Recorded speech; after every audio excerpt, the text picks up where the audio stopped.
আসসালামু আলাইকুম। হাই বন্ধুরা, সবাই কেমন আছেন? আশা করি সকলে ভালো আছেন।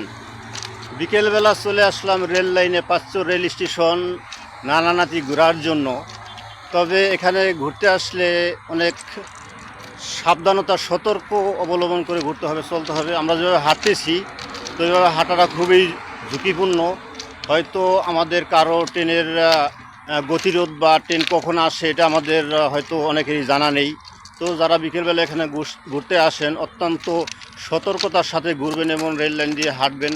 আমাদের হাঁটা উচিত হচ্ছে নির্ধারিত স্থানে, যেখানে মানুষ চলাচল করে বা যেখানে ঝুঁকিপূর্ণ কম, সেখান দিয়ে হাঁটা উচিত। অনেকে আছে রেল লাইনের উপর দিয়ে হাঁটে, কিন্তু এভাবে হাঁটাটা উচিত নয়, ঠিক নয়। তো যারা ঘুরতে আসেন, দেখতে আসেন, অত্যন্ত সতর্কভাবে চলাফেরা করবেন। যে কোনো মুহূর্তে দুর্ঘটনা হতে পারে, দুর্ঘটনা এড়িয়ে চলুন, সাবধানতা অবলম্বন করুন, সাবধানে চলাফেরা করুন। সবাই ভালো থাকেন, সুস্থ থাকেন। আল্লাহ হাফেজ।